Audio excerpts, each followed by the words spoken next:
네, 안녕하세요. 고품격 영화 토크쇼 보이는 대로입니다. 오늘 이야기해볼 영화는 어떤 영화죠, 준씨? 네, 오늘 이야기해볼 영화는 애니메이션인데 한때 애니메이션의 최강자였던 애니메이션 센과 치히로의 행방불명에 대해 얘기해보겠습니다. 센과 치히로의 행방불명은 네, 한때 애니메이션 최강자라고 하셨는데 네.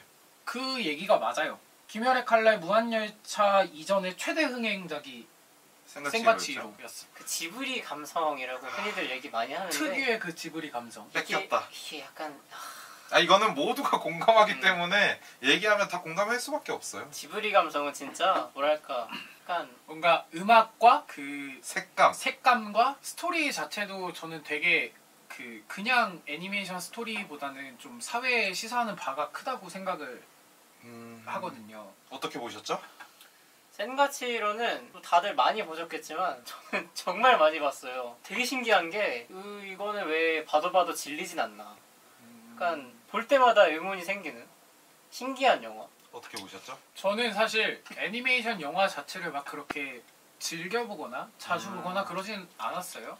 근데 센과 치히로의 행방불명을 시작으로 지브리의 모든 애니메이션들을 다 찾아봤고 거의 대부분이 알만한 그런 애니메이션들을 찾아봤고 뭐 애니메이션의 흥미가 시작하게 된 영화라고 할 수 있을 것 같아요. 그렇죠. 네. 거의 그렇죠. 입문용으로 딱 그 센과 치히로 아니면 하울의 움직이는 성 뭐 거의 둘 이런- 중 하나일 네, 거예요. 네, 맞아요.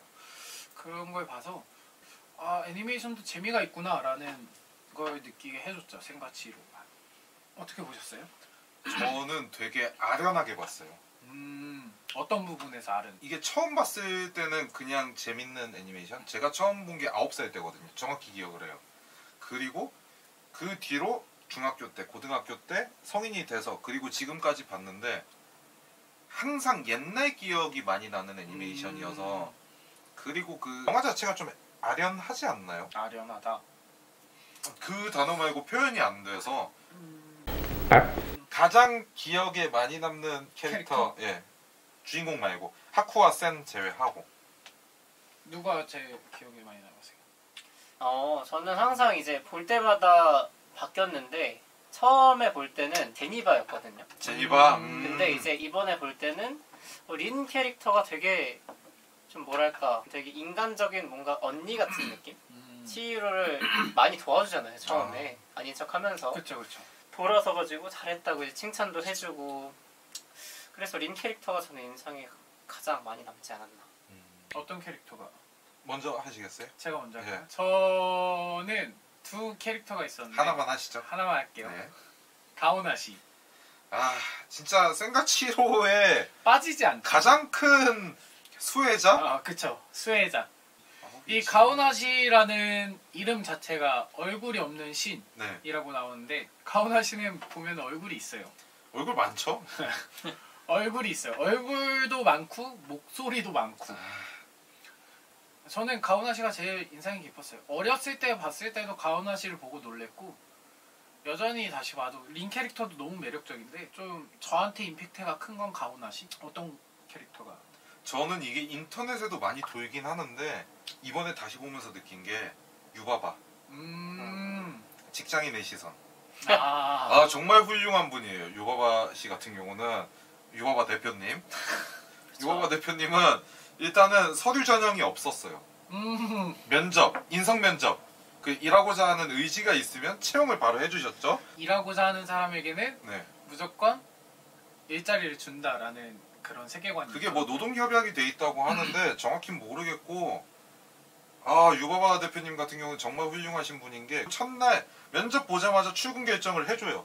그쵸. 기다리라고 하지 않아요. 그런데다가 바로 뭘 하냐. 이게 가장 중요한 거거든요. 계약서. 근로계약서. 중소기업은 안 쓰는데도 굉장히 많은 걸로 알고 있거든요. 그냥 적당히 일하고 월급 나가면 뭐 구두계약도 계약이다. 그리고 마지막에 퇴직금도 든든히 챙겨줘요. 일한 대가가 아니라 딜을 했는데 흔쾌히 받아주잖아요. 대표로서 묶어놓을 수 있어요. 충분히. 그쵸. 법으로 얼마 재고 너 계약하지 않았냐. 근데 거기서 풀어주는 그 쿨함. 그리고 손님들이 자기 직원을 해치니까 앞에 나서서 이제 직원들 손님을 막는. 가오나 씨한테 에너지 봤었죠. 에너지 파스죠. 그게 근데 진짜로 그 드래곤볼의 에네르기파를 오마주했다고 하네요. 아 그래요? 네. 그러니까 직원들이 위험하면 손수 앞에 나서서 해결하는 그 대표. 저는 유바바 대표님이 정말 정말 멋있었던 것 같아요. 온천에서 일하라고 하면 하시겠어요? 그 온천에서요? 네. 이제 또 계약 조건을 따져봐야겠죠. 아. 왜냐하면 연봉이 안 나왔어요. 아, 예. 그렇죠. 근데 숙식 제공이 숙식 된다. 제공은 된다. 그거 훌륭해요. 점심값도 제공이 안 되는 사무직이 상당히 많아요. 저 같은 경우도 그렇고. 근데 유바바 대표님은 기숙사 있죠? 구내식당 있잖아요. 아, 그렇죠.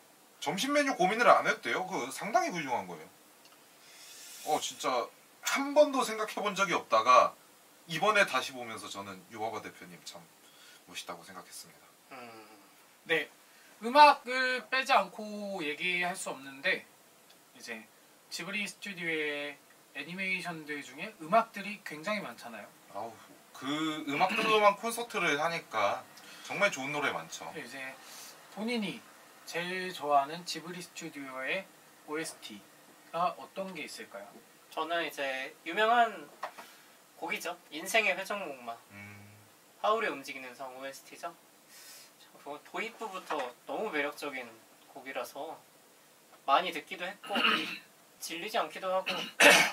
네. 네, 저는 센가치로의 행방불명의 어느 여름날. 음, 아까 초반에 아련하게 봤다라고 했는데 이 음악이 정말 그 비중을 많이 차지해요. 노래가 좀 아련함을 증폭시키는 그런. 밤에 들으면 막 새벽 감성 장난 아니에요. 빵 터지죠. 그 노래가 치히로가 센이 되고 나서 이제 하쿠랑 같이 나가가지고 주먹밥 먹는 장면에서 이 노래가 나오나요? 미안합니다. 아마 그럴 거예요. 네. 거기서 이제 치히로가 막 불면서 아, 엄마 보고 싶다고 그 낮에 이렇게 네, 데리고 와가지고 애들 다 잘 때 데려와가지고 힘들었고 뭐 그런 거 다 쏟아져 나오면서 막 우는데 음악이 힘이 대단한 것 같아요. 음악은 정말 저는 네. 월령공주의 모노노케 히메. 모노노케 히메 모노노케 히메. 월령공주. 월령공주가 모노노케 히메죠. 한국어, 네네. 한국어 이름으로 월령공주예요. 월령공주. 월령공주의 월령공주. 네, 그 노래. 저는 이 월령공주를 너무 재밌게 봤어가지고 제가 그거를 1년 전인가 본 지 얼마 안 됐거든요. 또 되게 좋았던 것 같아요. 음악도 좋고. 저는 사실 지브리에 처음 빠지게 된 건 색감. 그쵸. 워낙 이쁜 색들이 많이 나오고 다양한 색들을 쓰고 그 애니메이션들마다 특유의 색깔이 딱 정해져 다 있잖아요. 센가치로는 어떤 색이죠? 제가 생각했을 때는 생과치로는 살짝 그 주황 그 치히로가 입고 있던 그 일할 때 입는 일복 있잖아요. 빨간색 계열? 빨간 그 주황색과 빨간색 그 계열 그 색인 것 같아요. 제 생각에. 우탕 색깔도 맞아. 전체적으로 빨간색이긴 하니까요. 붉은. 네네. 근데 붉은색이 강렬한 붉은색이 아니라 되게 은은- 따뜻한 붉은. 그 따뜻하고 은은한 붉은색. 지브리 얘기를 많이 하게 되는데 지브리 말고 이 애니메이션에서 가장 기억에 남는 장면들이 있을까요? 저는 그 이제 제니바의 집에 가서 제니바의 집에 이제 하쿠까지 찾아오잖아요. 하쿠랑 치히로랑 같이 날아가면서 갑자기 그 너의 이름이 생각났어 이러면서 인간으로 싹 변하는 그 같이 날아갈 때 그 장면. 저는 그거를 되게 인상 깊게 봤어요. 이거 진짜 딴 얘기인데. 어떤 장면? 저는 아까도 살짝 말한 것 같은데 이제 치히로가 저 유바바한테 일을 뺏기고 근로계약을 하고 센이 된 이후에 이제 막 열심히 일을 하다가 그 하쿠가 잠깐 부르는 장면이 있어요. 부모님을 보여주겠다고 하고 낮에 이제 잠깐 몰래 나가서 주먹밥을 먹는 장면이 있는데 참 치히로가 얼마나 힘들었을지 예상이 가고 그리고 또 잘 보여주는 그런 대목이었다고 생각을 해요. 사실 꼬마애잖아요. 그쵸? 꼬마애가 이제 부모님을 눈앞에서 잃고 갑자기 뭐 할 줄도 모르는 뭐 바닥 닦기나 뭐 욕탕 닦기나 그런 일이 사실 꼬마애가 하기엔 좀 버거운 일이긴 하잖아요.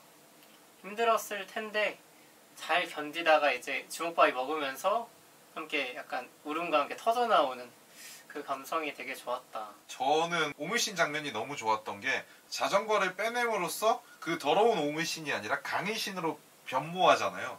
근데 그 장면이 지브리 전체의 주제와도 맞고 센과치로의 행방불명에서도 어쨌든 본인의 자리를 인위적인 걸 걷어내고 다들 본인의 자리를 찾아간다는 점에서 영화의 주제와도 맞았지 않았나 하고 그 경단이 또 그 뒤에 많은 역할을 하잖아요. 그래서 오물씬 장면이 많이 중요하지 않았나. 그리고 거기서 느꼈어요. 아 이게 처음에는 짬 처리하다가 결국 직원들이 다 같이 단합하고 대표님도 나와서 응원하시고 아마 성과급이 나오지 않았을까. 그러면은 이제 평점하고 같이 볼 만한 영화 추천이 남았는데 혹시 어떤 평점 몇 점 정도? 저는 센과치히로의 행방불명은 9.5점이고요. 0.5점이 마이너스 된 얘기를 할게요. 정말 완벽한 애니메이션이었고 여기서 10점 만점 주는 분들도 많을 건데 0.5점 빠진 이유는 저는 개인적으로 그 뒷얘기가 너무 궁금해요. 원래 세계관 덕후라서 뭔가 보면 그 뒤에 세계관 보는 걸 좋아하는데 유바바와 제니바의 설정, 하쿠가 그 강의신이었던 얘기나 아니면 가오나시의 뒷얘기 등 상당히 그게 없어요. 뒷세계관. 영화를 보고 그 뒤에 찾아보는 재미까지 있어야 된다고 생각하는데 그게 없어서 0.5점이 빠졌고요.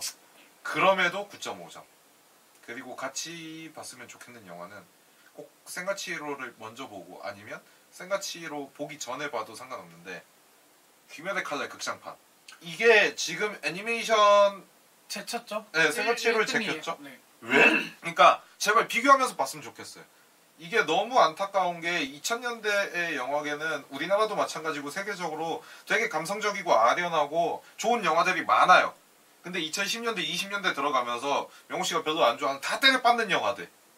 그러니까 크게 울림이 오는 영화가 없어요. 귀멸의 칼날 재밌게 봤어요. 극장 가서 봤고 액션씬 좋았어요. 근데 내용이 없잖아요, 결국. 영화적으로 완성되어 있는 작품도 아닌 게 원작을 보지 않으면 이해를 못해요. 그럼 극장판으로서 큰 의미가 없다고 생각하거든요. 근데 이게 센과치히로를 제꼈다. 이거는 시대가 변했다라고 생각을 할 수도 있지만 그만큼 사람들이 많이 힘들어서 자극적인 거에 집착한다라고 생각을 하기 때문에 제발 보기 전이든 후든 같이 비교하면서 한번 봐보세요. 그리고 센과치히로를 보면서 본인의 감성을 좀 느끼고 그 순간만이라도 제가 느꼈던 감정을 같이 느꼈으면 좋겠어요. 몇 점 주시죠? 저는 이제 볼 때마다 점수가 깎이는 편인데 그래서 9점 줬고요. 9점을 준 이유는 제가 10점을 주는 기준은 저한테 있어서 뭔가 이 영화가 보고 난 뒤에 큰 울림이나 아니면은 내 추억을 다시 상기시켜 주거나 아니면은 내가 지금 있는 일이 영화에 살짝이라도 투영되어 있거나 이러면은 이제 저는 몰입이 잘 돼서 10점을 많이 주는 편인데 이 영화를 9점을 준 이유는 일단 공감이 잘 안 됐어요. 세계관 자체가 다르니까. 판타지면 점수가 좀 깎이는 편인가요? 그건 아닌데 그러니까 이 감성적인 영화를 볼 때는 저는 항상 그 몰입을 해서 주인공이 약간 내가 된 느낌으로 약간 주인공이 험한 일을 당하면 내가 약간 마음이 아프고 좀 그런 게 있어야 되는데 치히로는 그냥 뭐랄까 철없는 소녀의 모험 같은 느낌? 그거를 그냥 제3의 시선으로 바라보는 느낌? 재미있는데 몰입하고 캐릭터에 몰입이 안 되는 공감할 수 없는 그런 영화고 같이 봤으면 좋겠는 영화는 똑같은 제작사예요. 지브리 스튜디오에서 나온 옛날 영화인데 바람계곡의 나우시카라고 아까 자연 얘기하셔서 얼추 이렇게 맞는 얘기인데 그것도 사실 인간의 이기심 때문에 벌어지는 일을 다룬 이야기예요. 그래서 같이 보면 좋을 것 같아서 워낙 또 재밌는 좋은 작품이기도 하고. 그게 그 애벌레 많이 나오는. 맞아요. 오무. 네. 그러니까 좀 징그러운 거 싫어하시면 보면 안 되고 나는 뭐 그런 거 상관없다. 뭐 징그러운 거 뭐 터지는 거 잘 본다 이러시는 분들은 충분히 보셔도 좋을. 약간 옛날 감성 애니라고 하죠. 그 지브리 스튜디오의 시작이었죠. 거의 그렇죠. 거의. 저도 요거는 상징적인 영화기도 하고 같이 보기 좋은 영화기도 하지만 그냥 바람계곡의 나우시카 자체만으로 너무 훌륭한 작품이기 때문에 꼭 같이 봤으면 좋겠어요. 네. 네. 저도 이 영화 9점 9점 주고 싶고 1점이 깎인 이유는 아까 잠깐 언급했듯이 뭐 인육이나 음. 뭐 여자들의 성매매 이런 부분을 묘사한 게 조금 없잖아 있는 것 같아서 그 부분에 있어서 점수가 좀 깎였고 그래도 이 영화 자체가 너무 좋고 좋아서 9점을 주고 싶고 같이 보고 싶은 영화는 이 영화는 일본의 영화잖아요. 네. 저는 반대로 한국의 애니메이션? 애니메이션 영화? 머터의 도사. 와, 뭐 털도 사이. 어렸을 때 정말 재밌게 본 머터의 도사. 저는 보지 못해서 저는 안 봤어요. 저 이거 머터의 도사를 TV에서 해주는 걸 봤거든요. TV에서 해주는 거 보고 너무 재밌어가지고 비디오까지 빌려서 봤던. 옛날 어린이들은 그 네, 아시나요? 맞아요. 그런 느낌. 비디오 진짜 많이 봤었죠. 네, 오늘 생과치로 행방불명 이야기 여기까지 하겠고요. 저희 구독하고 좋아요 꼭 좀 눌러주시고 가세요. 뭐 안 해도 뭐 어쩔 수 없어요. 보기 싫으면 보지 마. 그런 느낌. 네. 네. 보이는 대로 여기까지 하겠습니다. 감사합니다.